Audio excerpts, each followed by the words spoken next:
চলে এলো সরস্বতী পুজো, আর তার মানেই হচ্ছে ঝালদা সত্যভামা বিদ্যাপীঠের সারস্বত সম্মেলন।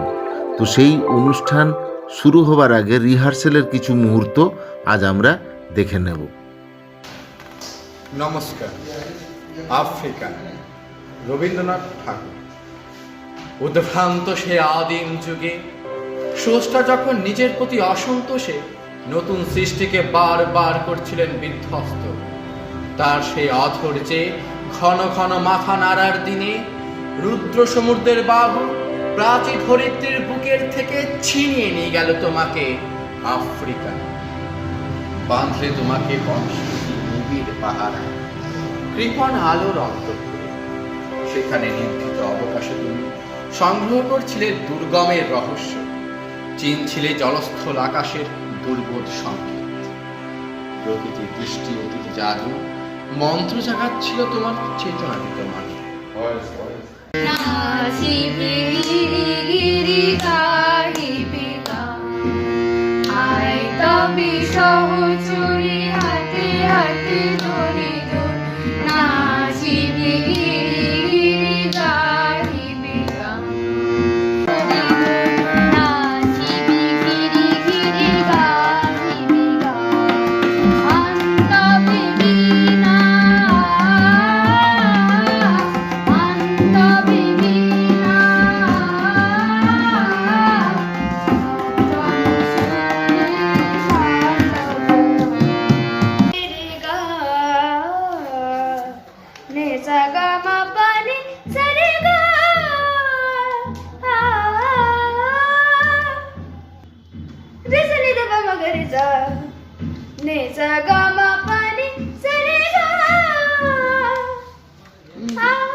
বাবু বলে কাম কাম, সাহেব বলে ধরিয়া, সাগর বলে লিব পিঠের সাম।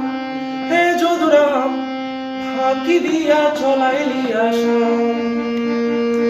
আল কিনারে নাহর গাছে বোগা বোগা ফুলকে দেখিয়া চুরি দেখতে চালাই। গাছের মধ্যে তুলসী, পাতার মধ্যে সাদা সাহেব ফাঁকি দিয়া চলাইলি আসাম।